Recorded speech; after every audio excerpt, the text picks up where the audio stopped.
Welcome to the Inside Elections podcast, where we analyze elections in a nonpartisan, data-driven, and accessible way. In this episode, we'll analyze the results from Tuesday's primary runoff in Texas, where an incumbent teetered on the brink of defeat, and we'll look ahead to Senate and House primaries and general elections in Nevada, where critical fights for the majority and White House are taking place. And we'll do it with help from guest Gabby Birenbaum of the Nevada Independent. Buckle up.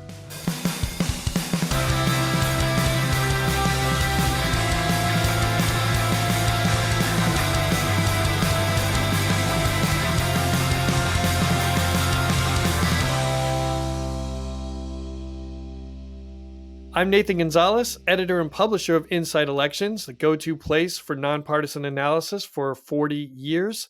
And I spent Memorial Day weekend at our pool just across the Northeast DC border in Maryland's 4th District, represented by Democrat Glenn Ivey. And I'm Jacob Rubashkin, deputy editor of Inside Elections, and I spent some of Memorial Day weekend in Virginia's 6th District in the Shenandoah Mountains, which is represented by Republican Ben Cline.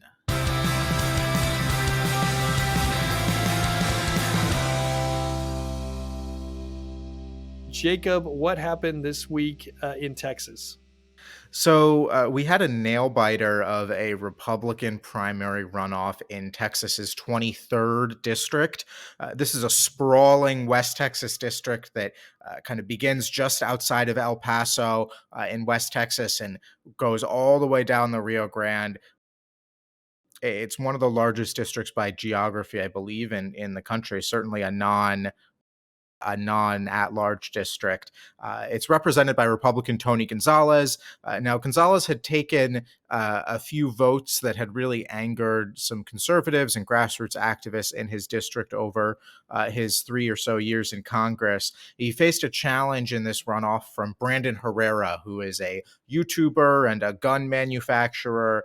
And Herrera, while he did have kind of a long history of controversial and offensive jokes and comments about veterans and other groups of people, and had only really moved from North Carolina relatively recently, he was clearly a threat to Gonzales because of the anger against the incumbent. And the congressman's allies spent nearly $3 million bucking him up in the primary and attacking Herrera. Ultimately, it seems like that was money that was quite well spent because Tony Gonzales won his runoff by 387 votes. Ooh. Yikes. And like you said, that money was well spent from the Gonzales allies, because without that, it seems like he would have lost. And that would have changed the complexion of Congress a little bit, right? I mean, to go from Tony Gonzales to someone more provocative like Herrera could have made a real difference. Yeah, and there was an outside possibility that if Herrera were the nominee, this would have become a competitive general election district. It leans toward Republicans, but with a guy like Herrera who was so controversial, I think it absolutely could have been an opportunity for Democrats had he been the nominee. Now, there was also a runoff in the Republican race to take on Henry Cuellar. I don't know that we've mentioned that Democratic Congressman Henry Cuellar of Texas was indicted on bribery charges. And that district, we had not rated it as, we had taken it off our list of competitive races.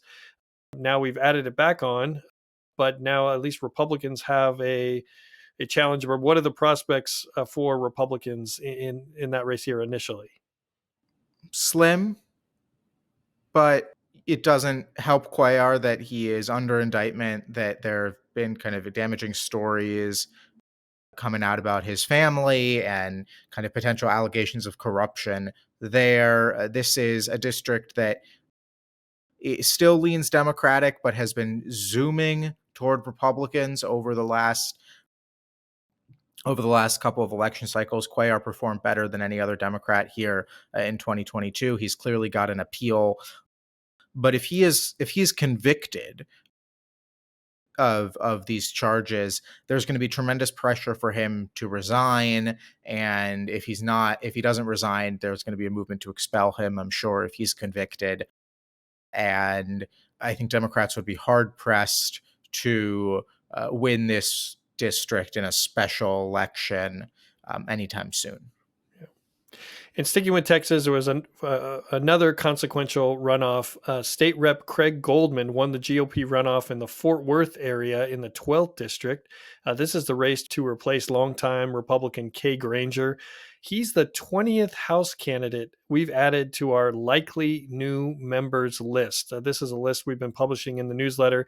These are candidates who won primaries in either solid or likely takeover districts. And so where the general election is more of a formality because it's either solid Democratic or solid Republican. But Goldman will come to Congress next year with the reputation of being a serious lawmaker.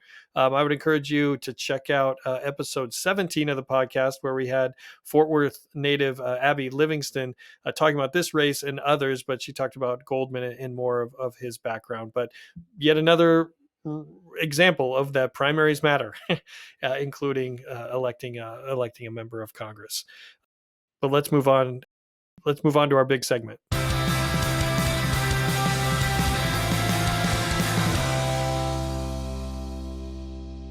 I want to welcome our special guest, Gabby Birenbaum, the DC correspondent for the Nevada Independent. Gabby previously worked at the Washington Monthly. Her work has also appeared in the Richmond Times-Dispatch and The Hill. Gabby, welcome to the podcast. Thanks for having me. I'm excited to be here. Well, before we get into talking about Nevada, what congressional district did you grow up in?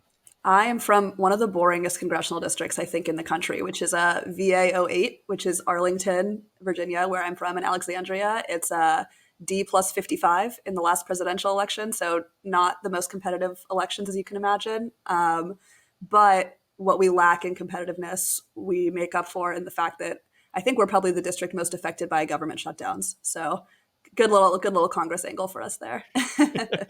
And for those people that aren't in the DC area, it is just across the river from DC, so it is very close. And did you grow up in a political family, or how did you even how engaged were you politically growing up?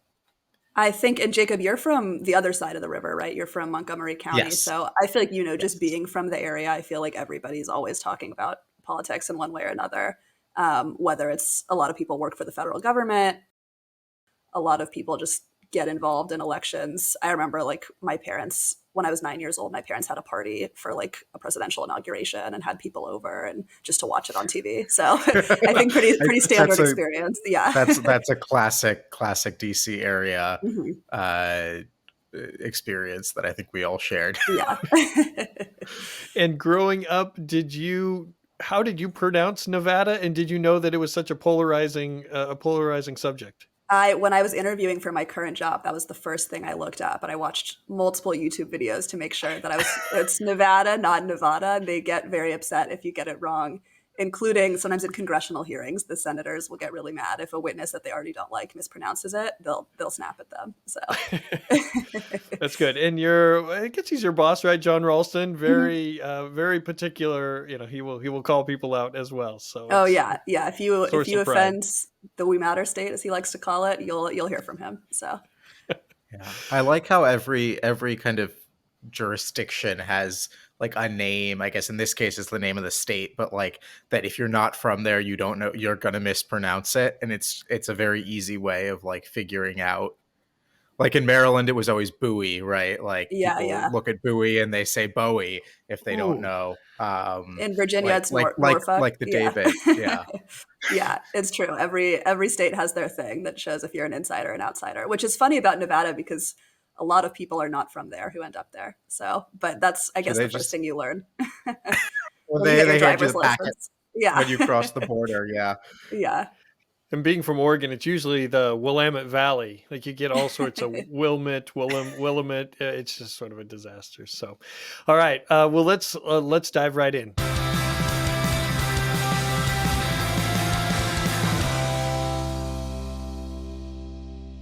So there's a lot going on in Nevada. Democratic Senator Jackie Rosen is up for re-election, and she has to win in November to give Democrats any chance of maintaining control of the Senate. But there's a Republican primary first, and that is on June 11th. Let's listen to a couple of ads from candidates Sam Brown and Jeff Gunter. Biden and Democrats' open border is flooding our communities with drugs and crime. Their reckless policies have led to skyrocketing prices and Nevada having one of the highest unemployment rates in the country. As a veteran, I'll never compromise America's security. I'll finish Trump's wall and stop the invasion at the border. As a small business owner, I'll lower prices and make Trump's tax cuts permanent. I'm Sam Brown, and I approve this message. I'm Jeff Gunter, and this is my office. For 25 years, I've treated skin cancer patients and have seen the damage radiation can do. But Sam Brown doesn't seem to care and plans on dumping toxic nuclear waste here just miles away from children's schools. He's already sold out to Mitch McConnell, but I'll fight back to block the Yucca Mountain nuclear waste plan so it never comes to Nevada. I'm Jeff Gunter, and I approve this message because I think we need a senator who protects families, not politicians. So, Gabby, we know that Brown is the preferred candidate of strategists here in D.C., but how serious is this primary? I think, look, it's interesting in that it's, I think, the only competitive Senate race where Trump hasn't endorsed. But I feel like that has more to do with him having ties to multiple candidates than how competitive the primary is. In Brown's internal polling, so take it with a grain of salt, we've seen Gunter go up from something like 1% to, I think, 14 in the most recent one. But you still have Brown up like 35 points. So I think the Brown campaign and the Rosen campaign, because they've already started airing negative ads about Brown, certainly believes Brown's going to be the nominee. And I think even though he hasn't endorsed, Trump does too. He's posted a few graphics with him and Brown on it. He's talked about how he's seen Brown up in the polling. So I think, well, it's been an interesting primary, and given that it's Nevada, there's always some sort of interesting, wacky candidates, and Gunter maybe is one of them. I'm thinking Brown's going to be the nominee. Yeah, well, and Jacob, I want your take as well. What stood out to me about those two ads, and those are just two of the ads, but you had, Brown focusing on immigration and kind of typical Republican rhetoric, but Gunter's ad was focusing on Brown a little, right? And so maybe Brown just doesn't think that Gunter is serious enough to sort of feel the need to go negative yet. But that also always kind of gives me a little bit of pause when one candidate's going negative against the other and the other isn't sort of responding. But Jacob, what's your how do you feel about this primary? Yeah, I mean, I think that I agree with Gabby that it seems like Brown is going to be the nominee, but I do think it's been interesting that like Brown has gone from not even really acknowledging that he has a primary at all to like, oh, there's a recognition now among his people and even in their own polling that Gunter is a factor in the race, even if he's still not in kind of a threatening position. He's not in contention to win. In their numbers, at least, they're referring to him. They're acknowledging that he exists, and not that Sam Brown is just already in this general election against Jackie Rosen. But the other interesting thing, and Gabby, I'd be interested in your take on this, is kind of how a name we haven't mentioned, Jim Marchant, went from being kind of the most prominent guy in this race, maybe at the beginning, to and also ran. I mean, he was the nominee for Secretary of State last time. He was the nominee for Congress 2 cycles ago. He was in the state legislature, has a cult following, as it were, and yet he really just seems like a non-factor in this Senate primary. Yeah, I think he kind of lost the juice, is how I would put it. I think his main thing he's known for in Nevada is being this really prominent election denier who in 22 ran for Secretary of State as part of that coalition of Trump-aligned Secretary of State candidates. And I think as that issue has lost salience among Republican voters especially, he's just been less appealing, one. And two, if you watch his performance at some of these like debates, if you see what his campaign is spending on, he's not really out there. I mean, he's like spending his time at Mar-a-Lago, getting a few donations, and at multiple Senate debates now, he's like hawked his own currency. So I just think this is not someone who is running with like the level of seriousness that he, I guess, had before enough to win primaries. Wait, I got to rewind a second here. What is his own currency? Like his own money? What is that? Yeah, I don't know I if you totally missed knew. that. Yeah, the deep state is going to get rid of the dollar in short order here. So you're going to want, I forget what it's called. It's like Marchand bucks or something. But you're going to want to Okay. grab It's onto not that. even gold. Soon. It's Yeah. something different. It's his own. Okay. Okay. Yeah. Yeah. And and before we talk about the general election, because that is extremely important, what is the latest about the Trump endorsement? I think I saw this morning. We're taping on Wednesday, recording on Wednesday morning here, that Trump is going to be in Nevada the weekend before the primary. Yeah, he's going for a fundraiser. So, is there any sort of indication on an endorsement and what he might do? Any feeling in that way? Last week, he said you're going to see an endorsement in the next few days, and that didn't happen. But I wouldn't be surprised if he does right before the election once he feels confident that Brown is going to win. Yeah, I guess Trump does have a couple other things going on. At least one other thing going on I can think of one. right Yeah. now. Well, let's shift to the general election. Like I said before, this is a must-win general election for Democrats because they're going to lose the West Virginia seat, and if Trump wins the White House, then Republicans get control of the Senate. But if Biden wins, then Republicans need a second seat on top of West Virginia, and Nevada is one of the top targets. Ohio and Montana are in a class of their own, but then Nevada is part of this second tier. Let's listen to a couple different ads from Senator Rosen. We have to do something about the cost of housing. They jack it up, yep, every time. Makes me feel like I'm not going to be able to buy a house one day. It's why I secured funding for more affordable housing options in Nevada. And I'm going after corporations that buy up properties and drive up the cost. Jackie Rosen fighting price gouging by corporate investors who buy up housing stock to drive up mortgage and rent costs. I'm Jackie Rosen, and I approve this message because Nevada housing should be affordable for Nevada families. I'm Jackie Rosen, and I approve this message. How extreme is MAGA extremist Sam Brown? He said abortion should be banned without any exceptions for rape or incest. He said it's non-negotiable. He pushed to overturn Roe v. Wade and said he'd only vote for anti-abortion Supreme Court justices. He even supported the Texas ban, one of the harshest in the country. Sam Brown, another MAGA extremist trying to take away abortion rights. So, Gabby, as this race heats up, what are you watching? Yeah, I think it's going to come down to what each campaign wants people to be talking about by November. If you're Rosen, you want people to be talking about abortion.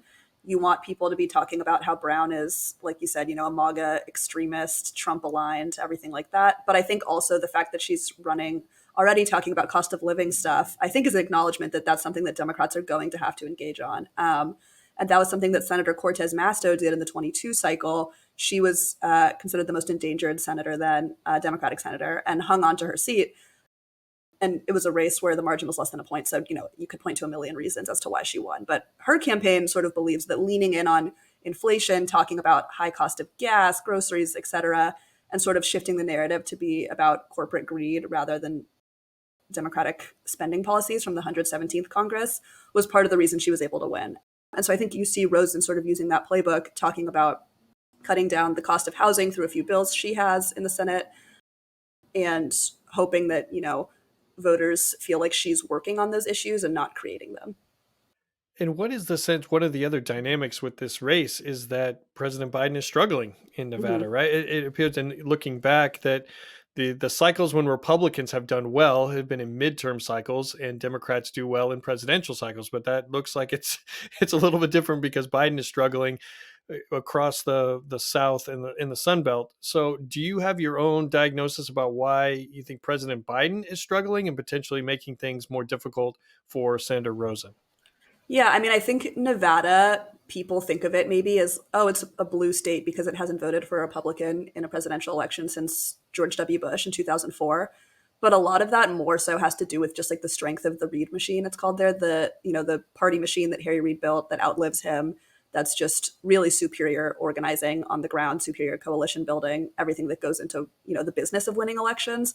But a lot of the indicators in Nevada are not necessarily trending Democrats' way. I think it's not this like demographic destiny narrative that people might have had. It's a, I believe, majority minority state. There's a ton of Hispanic voters, but it's one of the most working class states in the country. It's one of the least college educated states in the country. the percentage of people who have a college degree is more in line with Kentucky, or states like that that are deep red. And so in that sense, I think some of the just internal demographics don't bode super well for Democrats. And then also it's been the state that's been arguably most affected, I think, by some of the economic struggles out of COVID. It had the highest unemployment rate during COVID of any state because it's such an economy based on tourism and people feeling like they can both have the money and the public health clearance, right, to go to Vegas and gamble and do what you do there. And it still lags every state in unemployment. It's still at about 4 or 5%. So while the economic recovery has been really strong there, it hasn't been as strong as in some other places in the country.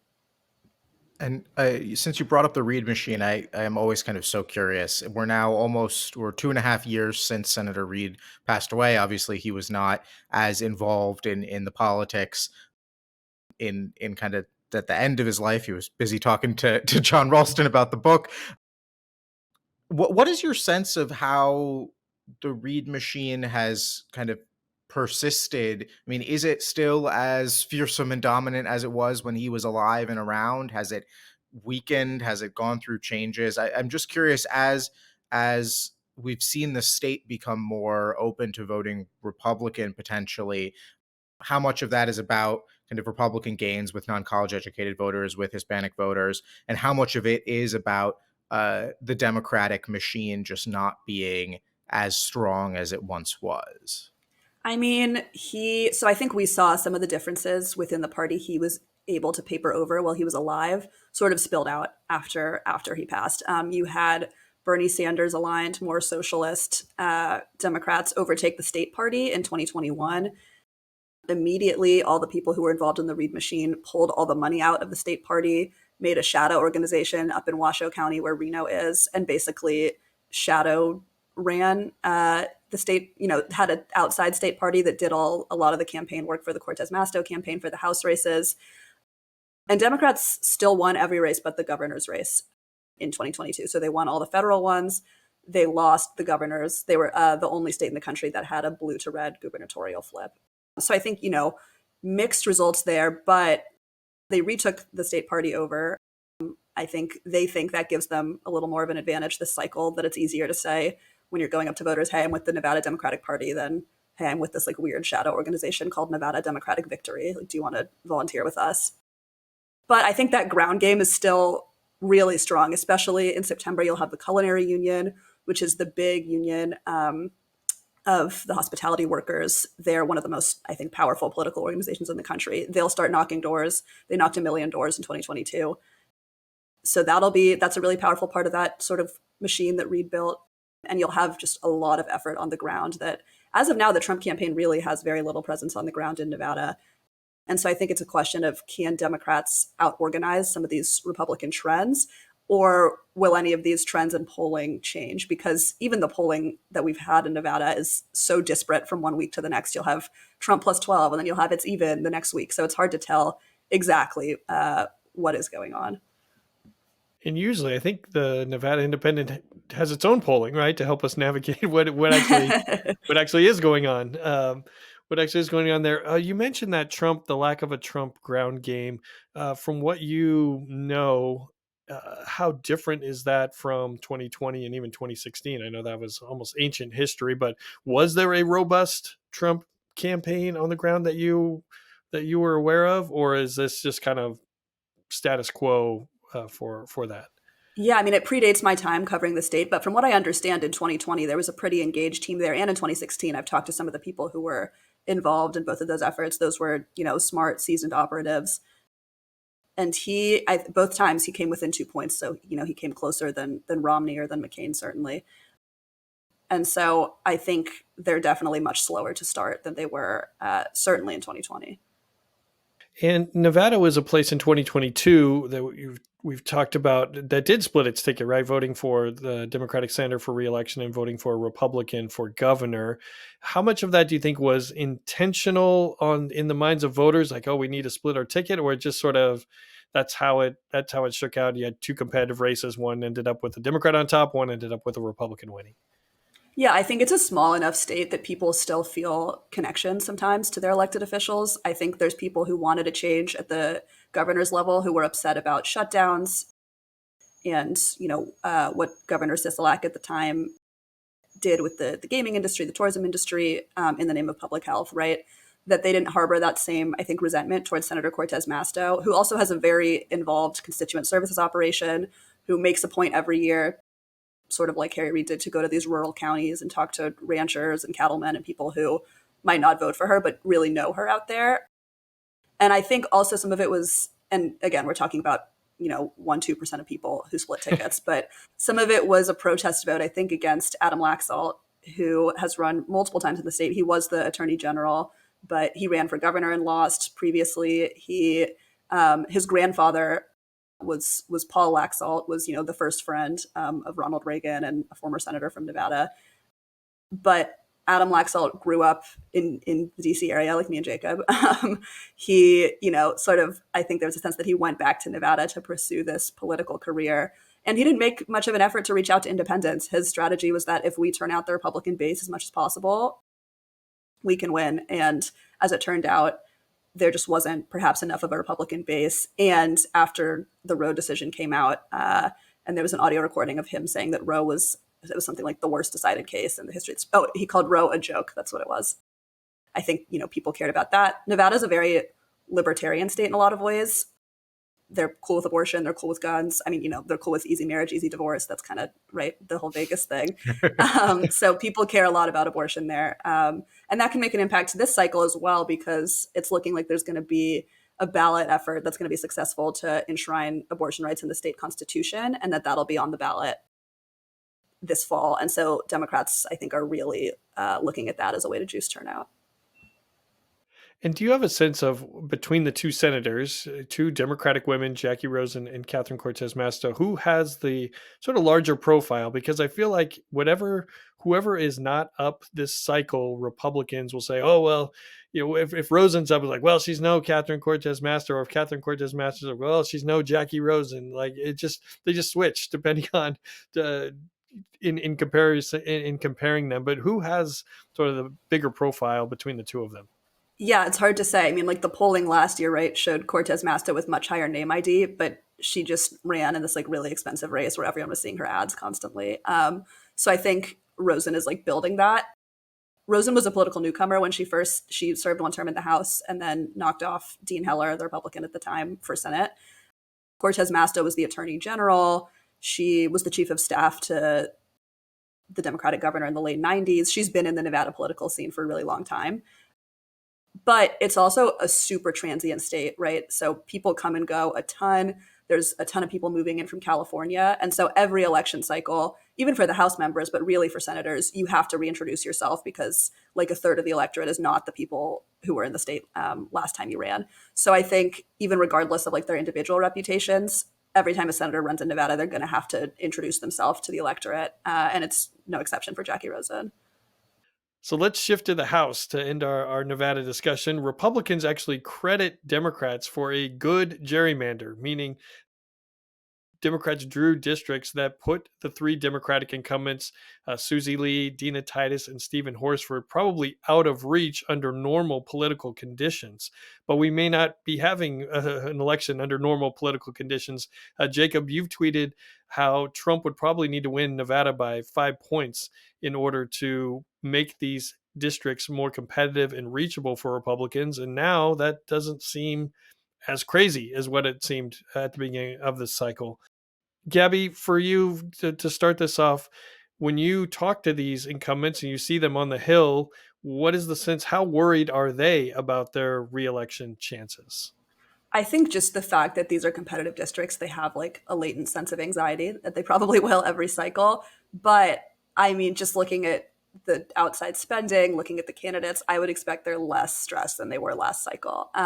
In 2022, this was, I think, like some sort of point of personal pride for Kevin McCarthy. He really wanted to flip Susie Lee's seat, the 3rd congressional district especially. So Congressional Leadership Fund, which is the House Republican connected super PAC that does all the outside spending, I think they spent the most money in any district in CD3 in Nevada, Las Vegas was the media market that they put the most money into in their initial spend. They were really, really focused on it. They really felt like this was the year to flip these seats and to test that gerrymander that Democrats were really worried about, especially Dina Titus, who had had a previously safe seat and now was having to really, hold on for her life because to shore up the other two districts, they pulled some Democratic voters away from hers.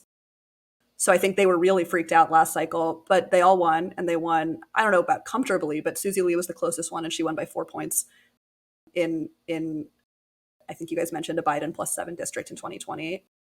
And I think Republicans are looking at it this cycle and they're saying, look, we feel like the House is going to come down to a handful of seats in California and New York. We have less money to spend than we did before. Why take another, pull up the slot machine, to use a Vegas metaphor, when it didn't work in a cycle that it really should have worked for us last time. And so I think they're probably thinking, okay, if some of these polls are right and Trump is really going to win the state by, 5, 7, 10 points, then that down ballot effect could pull our candidates over the top. But we're not going to put money in, at least right now. We don't feel confident enough in the candidates or in the terrain to make that investment like they did last cycle. Yeah, I mean, Gabby, you mentioned, I think in one of your recent stories that there's no money, right? CLF didn't put any money in their Zero. initial reservation in the Vegas media market, which is just such a stunning turn. I almost wonder how much of it is that, like you said, for Kevin McCarthy being a point of pride, and obviously him coming from California, Central Valley, right across the border. Clearly, he kind of had a front row seat. Those California seats were very important to him, but Nevada was right next door. And Mike Johnson in Louisiana, I do wonder if there's even some sort of geographic element, in addition to the political, that it's just less front of mind for the new head honchos in the House Republican Party, that they're not interested in contesting as seriously these seats right now. Yeah, I mean, I think last cycle, right, you had 3 Democratic incumbents that for Lee and Horsford, they served 2 terms each. In 2018, obviously, was that blue wave year. 2020 was a presidential election year. Now that it's been 3 terms that they've all held these seats, including right in the red wave that wasn't. I think they're reevaluating. And also Vegas is an expensive media market, right? And it's a crowded one. It's like we discussed, a competitive Senate race, competitive presidential race. You've got 3 congressional districts in one city. So you make a media buy for your candidate and people are going to see it that aren't even in that district. It's hard to exactly target the message there. And so I think, they're looking at the map and they're thinking we've got better opportunities to preserve or build the majority than Nevada. And the recruitment has not been going great for the Republicans either. I mean, none of the 3 primaries seem to have kind of an A-list cast. Maybe I'm being a little unfair, but even compared to last cycle and in previous years, the Republicans who are in these races are people who have a losing track record, people who are untested, people who don't seem to be raising much money.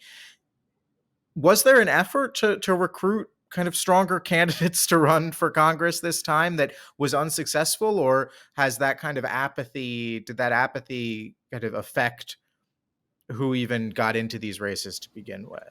I think it's interesting because you have a Republican governor now who's definitely trying to play more in these races and build out this Republican bench that the state party, which is, not been a very effective tool for the Republicans nationwide, has not.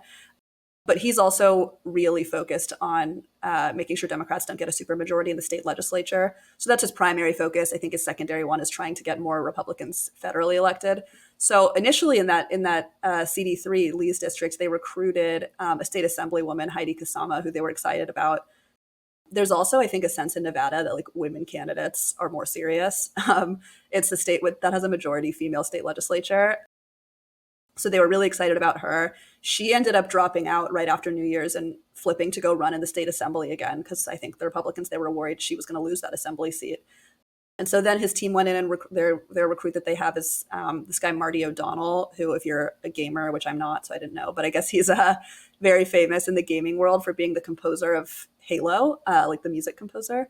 So I think they're excited about him. I think national Republicans are sort of looking at that race and thinking, all right, we'll see who. It's a crowded primary. There's 4 candidates. They're we'll see who comes out of there.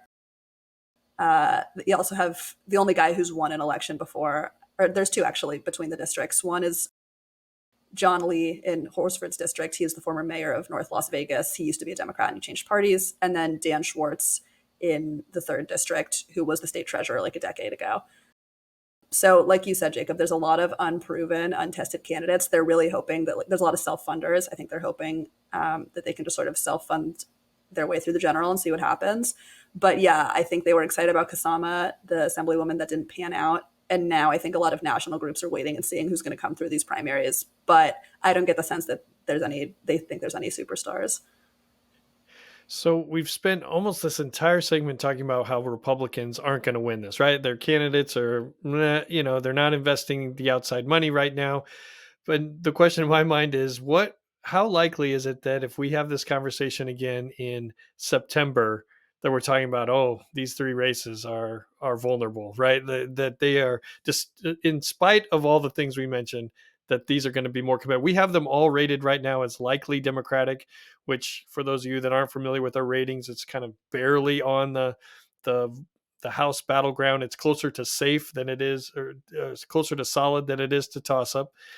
But yet that Biden's performance at the top of the ticket, I just wonder if we're going to be revisiting these districts here in a few months. Yeah, I mean, I think it's all how much do you trust these polls? Because the New York Times had Trump up 12 points. If that's the case, these Republicans are going to win these seats, right? I mean, to have a level of ticket splitting, 12-point ticket split, I haven't heard of something like that in Nevada. But if Trump is up to 12 points, it begs the question, why aren't outside groups investing in these House races? You'd think that they'd say, oh, well, this is the prime opportunity. So I think it speaks to some of the disconnect with the polling. Maybe there's internal polling showing something different, but I think it's going to depend how durable Trump's polling lead is over the summer and into the fall, and how much these operatives are trusting it and how much it squares with their own internal polling. But yeah, we could easily be back here in September and I could be saying, wow, Trump is still up enormously in these polls. People are really starting to get worried. Yeah. Which doesn't mean what we're saying now is wrong, right? This is the state of play, right? It is, but and the worst thing, people can do whatever they want with our ratings, but ratings are not set in stone. The goal is not to have a rating 5 months from the election and never change it. Like it will adjust. Like if we need to, if the atmosphere, the conditions change, then we'll change our rating. As my boss would say, there's only one person who can tell you who's going to win. There's no poll, and it's him. So, and he'll tell you based on the early vote counts a few days before the election. He'll tell you. Yeah, and for those of you who don't follow John Ralston on Twitter or X, you definitely should. He's been covering Nevada for quite a while. So, I would be remiss to say. Not to say a fellow Cornell Daily Sun alumnus. Oh yeah, look at that. There you go. So I can claim him as well.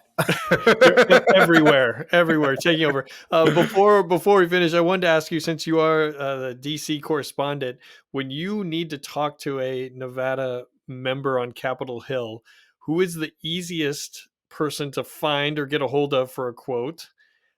And who is the most difficult person, the delegation to try to corner and get a quote from? I almost have the same answer for both, which is Mark Amodei. So he's the one federally elected Republican in Nevada. When I find him, he's a yapper. He's so happy to talk about anything. He'll tell you his true thoughts. He's in a very safe district, and he's just has a folksy charm. He speaks in a lot of funny metaphors. So he can be hard to quote in print, but he's very open. He initially, during the speaker battle, when Mike Johnson was picked as the nominee, he voted present in conference. And I found him, and he was like, oh yeah, I talked to his chief, and I wanted to make sure he knew about my Nevada lands bills, told me the whole story, had no problem doing that. But sometimes when he's upset about various things, he's pretty good at not being found, I would say. But then he'll usually give me a call, or if I reach out to him, he'll usually talk to me. So he's pretty good about that. As you would expect from someone who's in cycle in a competitive race, Senator Rosen can be a little difficult sometimes to find, and has really good media training. I'll say she sticks very on message. It's hard to sort of get her to just sort of loosey-goosey chat the way some of the other ones will. But that's what happens when you're in cycle in a competitive race. And I think Amade got himself in trouble. I remember in 2019 during the first Yes. Trump impeachment, where a reporter found him and asked him what he thought about it. And he said, "Yeah, but if the facts lead us to Trump committing a crime, yeah, I'll vote for impeachment." Or Yeah, he that was said my something, and so predecessor. Yeah, and it was a whole a whole it was a whole brouhaha. thing. Yeah. Mhm. Yeah, I still remember that. Yeah, if you get him talking, he'll tell you what he thinks. I mean, he's a pretty honest guy. So All right. Well, Gabby, hopefully you'll stick around for our final segment. But before we get there, if you are not reading Gabby's work and not reading the Nevada Independent, you definitely should. They're trying to do journalism in a different way, not for profit entity, and so you should definitely support and read the Nevada Independent. But let's do our final segment.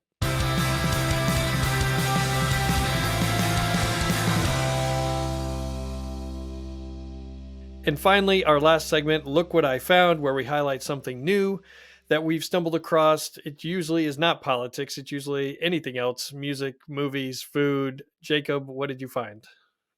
So some of you loyal listeners, readers of the Washington Post, may remember that about a month or 2 months ago, I ended up at the center or adjacent to the center of a trivia cheating scandal at Red Bear Brewing, which is a brewery in Washington D.C. In Noma. I was not the cheater, but I was the one who broke the story about there being this cheating, and it became this whole big thing.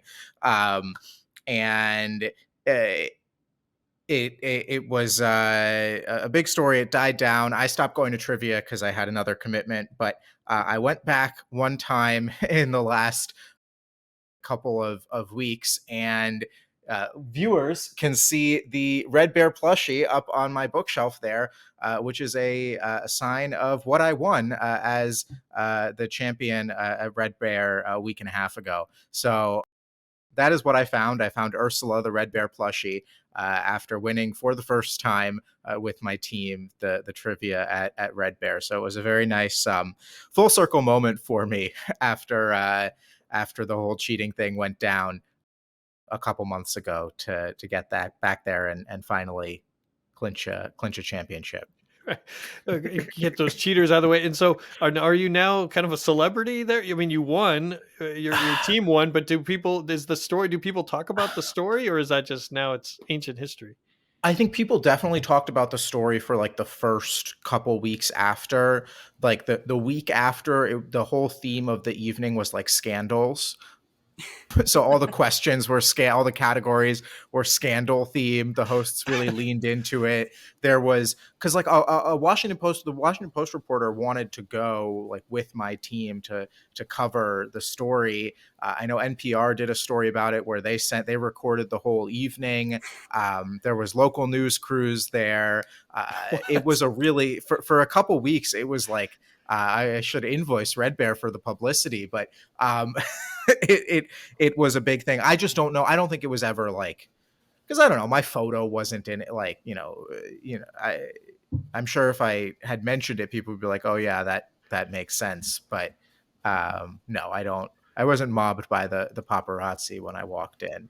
was there a question this week that you were like, all right, guys, I got this. Like, we're winning today? Well, the final, so the way that it works is, and we did pretty well all 5 rounds, but the last question is one where you can wager however much you want, up to 50 points. But if you lose it, if you get it wrong, then you lose those points, which is it's the only question where you can lose points on a wrong answer. And so the question that was the final Jeopardy, as it were, I keep on wanting to say that, they call it Ursula's Revenge, was about Shakespeare. And it was what play by Shakespeare has main characters Prospero and Miranda. And as a kid who grew up in Shakespeare Club, performing in Shakespeare plays for many years of elementary school, I, of course, knew that this was The Tempest. And so we wagered the full wager. And I think that's what helped us clinch the victory. And so it was a high note to go out on. That's huge. Made sure. Nice. I was hoping that the host leaned in and one round was point to who you think is cheating right now. And like that would spice things up. And if people, I don't know, I feel like I'm plugging all sorts of things. If you haven't been to Red Bear, it's close to REI, which is in the formerly the U-Line Arena, which has a lot of history actually in DC, including I believe it's the first the location for the Beatles' first North American concert. Oh. But now it's an REI flagship store. But anyway, all right, Gabby, we spent a lot of time on trivia. Gabby, what did you find? I have been watching, I don't know if you guys watch Hacks, but the third season has been coming out in installments, 2 episodes a week, and the 7th and 8th episodes just aired. And I feel like the TV scape was just really missing like a smart comedy. That's actually funny because I feel like The Bear like keeps winning comedy awards, and I'm like, it's anxiety inducing to watch The Bear. But Hacks is hilarious. It like there's jokes that like I get as like someone who's younger and on the internet, but like my mom watches it too, and like she understands the comedy. I feel like it's all about like multi-generational comedy and understandings of comedy because it's Gene Smart being like an older comedian, and Hannah Enbinder, I think is how you pronounce her last name, who's like her younger writer. And it's just a great like buddy comedy dynamic. And if you haven't watched Hacks, I would definitely start from the beginning. It's not that hard to catch up and get on board. Well, I admit I have no idea what you're talking about. But Jacob, are you in? Are you in on Hacks? It looks like you're in. Yeah, I love the first 2 seasons. I have not. I can really only watch one show at a time, and I'm still finishing up another show. So I've been very interested in getting into the 3rd season of Hacks, but I haven't started yet. Great. But I thought the first 2 were great. And I watched the first season with my parents because that was during COVID. And I think they really enjoyed it as well. And we found different things funny sometimes, but definitely a show, multi-generational, and a show with a big Nevada tie-in, right? Because the first season takes place all in Vegas. Yeah. And there's a good political joke this season. Gene Smart, the main character, is gunning to be the new late night host. And her writer is like, why don't you just run for president? Seems like it'd be easier. And she's like, the house isn't big enough. She's like, I prefer bigger living area. So than the White House. But she said she'd love to get her hands on the Rose Garden. So look at the synergy in this episode. See, I'm so old that I used to watch, I think the show was called Vegas. It had Tom Selleck and like a bunch of other people, but that was, I don't know, 15 years ago. So that's how behind I am. All right. So I found actually something that I've talked about before. I found that I still like to go to live shows. Last week I went to DC9 here in DC, saw a show. I went to see a band called Action Adventure. A couple other bands, Youth Fountain and Carpool, were playing, but it was a great show. The bands, they had at least portrayed a genuine appreciation for being there. They didn't, some bands you have to be a jerk or pretend like you're a rock star jerk, but they weren't like that at all. The crowd was no one was being a jerk. I also, I escorted my teenage daughter to a show, and all it was me looking at the band through the back of someone's iPhone, right? Everyone just had their phone out, but this was not. The crowd was a little bit older. People had phones and were taking pictures or video from time to time, but everyone was just having a good time. And so it was fun. So I found that if I ever have time again, maybe I should go. I should keep going back to shows. Did anyone find you and recognize you and get a 6-month subscription to Inside Elections? No, there was not a crossover. At least no one. Wow. Maybe they saw that I was having a great time. They didn't want to disturb me in my enjoyment of the bands. But we'll have to find another show. I'll put another half-year subscription on the table, but no takers this time. Well, that's all the time we have. We talked about the runoffs in Texas. We also went deep into multiple races in Nevada with help from Gabby. Gabby, thank you for joining us. Thanks for having me. This was awesome. At Inside Elections, we provide nonpartisan analysis of congressional, presidential, and gubernatorial races. With a combination of reporting and data, we break down the key races and bring valuable context to complex elections. Go to InsideElections.com to subscribe to the bi-weekly newsletter. We've got individual subscriptions and group packages that are tailored for association and corporate PACs. If you like this episode, please subscribe to the podcast and rate us on your favorite platform. If you're watching on YouTube, please click the thumbs up. Also subscribe, do all the things that would be helpful. If you didn't like today's episode, please email Wayne Newton. We also want to thank our producers, Alan Tazinski and Melissa Lenner of Pretty Easy Podcasts, and our associate producer, Conrad Tolosa. Please come back and join us again next time.